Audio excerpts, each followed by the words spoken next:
Hey, bonjour tout le monde, bienvenue dans une nouvelle vidéo. Donc, sans plus tarder, on va faire le preview de la saison 2023-2024 pour les Sénateurs d'Ottawa. Donc, une équipe qui essaie de sortir de sa reconstruction. Ça fait quelques années qu'ils font des ajouts pour vraiment être plus compétitifs.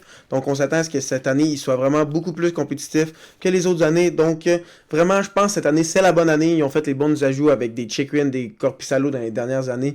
Donc, vraiment, je pense que cette année, ça va le faire. Donc, sans plus tarder, on va regarder les statistiques de la saison 2022-2023 pour les Sénateurs d'Ottawa.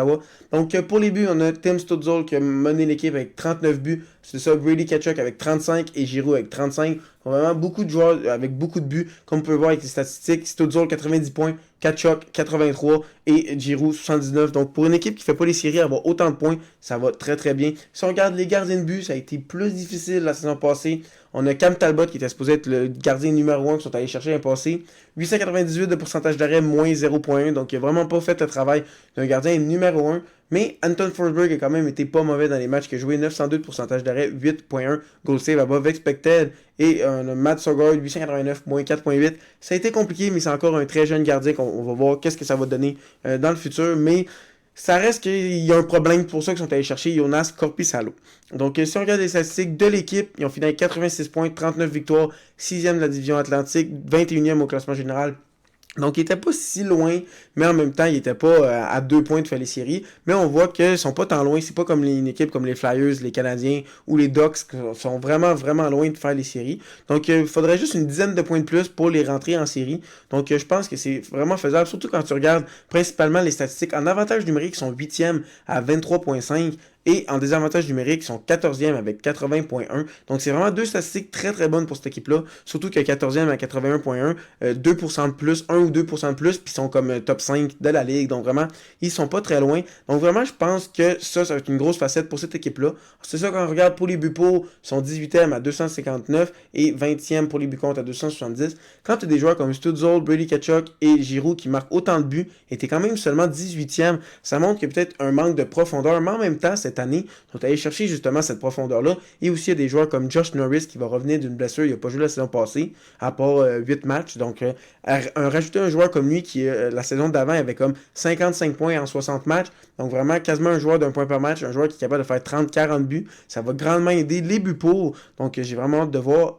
Donc, maintenant, on va aller voir les joueurs qui sont rajoutés. Les joueurs qui sont partis cette saison, cette off-season, comme on dit. Donc, les joueurs qui sont partis, il y a DeBrincat, Brown, Gauthier, Watson, Brassard, Holden et Talbot. Autre que DeBrincat, il n'y a vraiment rien de gros qui est parti. Honnêtement, ils ont échangé DeBrincat, mais en échange, ils ont eu Kubalik. Après ça, ils sont allés signer Tarasenko. Donc, ils vont avoir plus de production et ça sur plus qu'un trio. Je pense que c'est quand même une bonne transaction pour eux. C'est ça, il y a McEwen et Korpisalo. Donc, Korpisalo, c'est clairement une amélioration sur Talbot. Et autre que ça, ils n'ont pas vraiment perdu de gros morceaux.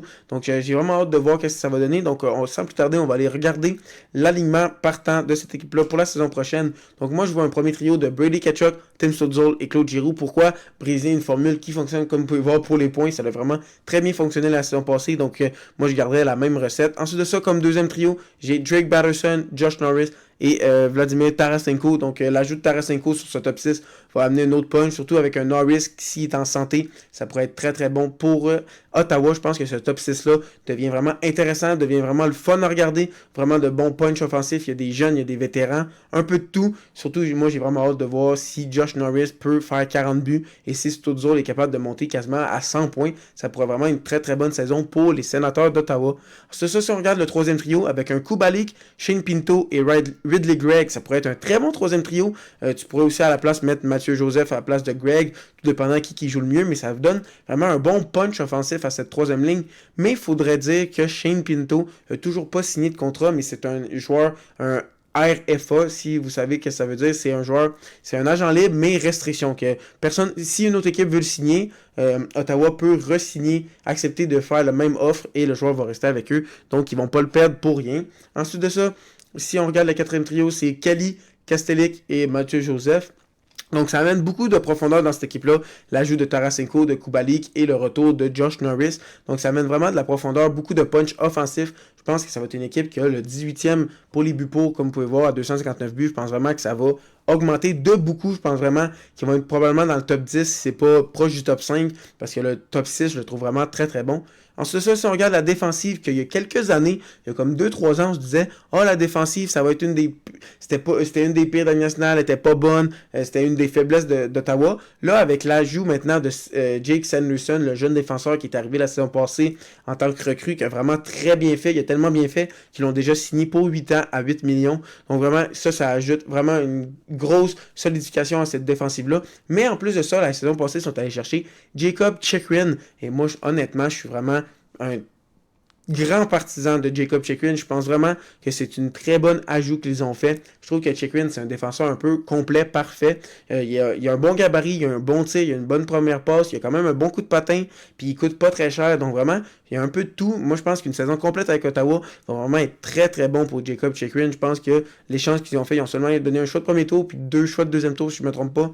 Puis honnêtement, je trouve que c'est un vol d'avoir eu Chychrun, un jeune défenseur, il commence son prime, et je trouve que c'est vraiment une très belle ajout, et je trouve que ça solidifie vraiment ce top 4. Là, tu me dis pourquoi tu mets Chychrun sur ta deuxième paire si tu le trouves aussi bon. C'est que je trouve qu'il faudrait en tout temps avoir soit Chabot ou Chychrun sur la glace quasiment toute la partie. Donc les séparer pourrait grandement aider cette équipe-là. Et Artem Zub avec Chabot, il joue quand même pas si mal. Donc c'est un bon top 4. Donc maintenant pour la troisième paire, on a Brandstrom et Hamonic. Je trouve que c'est quand même une très bonne troisième paire. Hamonic, c'est sûr qu'on le critiquait souvent dans le passé, mais quand tu joues sur un top 4 ou une première paire, quand tu es plus un défenseur numéro 6, numéro 7, c'est sûr que c'est compliqué, mais je trouve qu'à la troisième paire, il va faire la job parfaitement. Et ensuite de ça, dans les buts, Korpisalo, moi je suis un très grand fan de Korpisalo. Il y avait quelques années où il était vraiment bon. Moi je le mettais très haut dans mes classements, puis là tout le monde me disait c'est un peu trop haut. Puis là après ça, il y a eu des années plus difficiles. Là, cette année, il est revenu en force, soit avec Columbus, soit avec les Kings. Il a prouvé qu'avec n'importe quelle équipe, il est capable de faire le travail. Donc là, avec Ottawa, j'ai l'impression qu'ils ont vraiment trouvé leur gardien pour les prochaines années. On va voir ce que ça va donner. Sinon, on a Forsberg qui est quand même un très bon deuxième gardien. Et sinon, comme jeune, on a Sogard, mais lui, ça a été plus compliqué la saison passée. Mais j'aime beaucoup cet alignement-là des Sénateurs d'Ottawa. Donc, si on regarde les joueurs qu'ils ont en extra, on a Igor Sokolov, Zach McEwen. Mais McEwen pourrait probablement jouer. Si Pinto ne signe pas son contrat avant le début de la saison, Greg pourrait changer en tant que centre. On monte Joseph et on rentre McEwen. Ça serait très possible.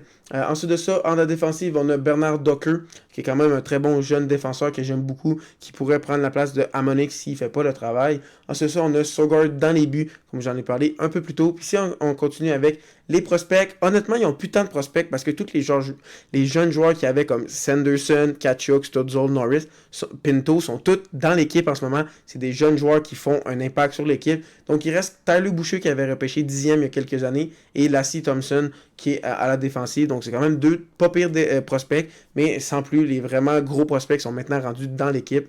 Donc moi je pense que Ottawa, oui je le pense, ils vont faire les séries selon moi. Je pense qu'ils vont être joués pour les équipes repêchées, les wild cards comme on dit en anglais. Donc moi je pense vraiment qu'ils vont se battre pour la 3e, 4e place de la division Atlantique. Honnêtement je pense qu'ils sont prêts. Puis je pense vraiment que les mouvements qui ont été faits dans les dernières années, comme aller chercher Giroud, Tarasenko, Kubalik, aller chercher Chychrun, aller chercher Korpisalo, vraiment montrent qu'ils sont prêts à aller à un autre niveau. Puis je pense qu'ils ont l'alignement pour. Donc moi je les vois faire les séries, je les vois pas rentrer sur, ça se peut qu'ils les fassent pas. Ils vont se battre tout au long de la saison, mais je pense qu'ils vont réussir à faire les séries. Donc sur ça, dites-moi dans les commentaires si vous pensez qu'ils vont faire les séries, aussi à liker la vidéo, parce que si vous êtes encore là, sûrement que vous avez aimé. N'hésitez pas à vous abonner si ce n'est pas déjà fait et cliquez sur la petite cloche pour savoir quand je vais faire d'autres vidéos. Et sur ce, bonne fin de journée.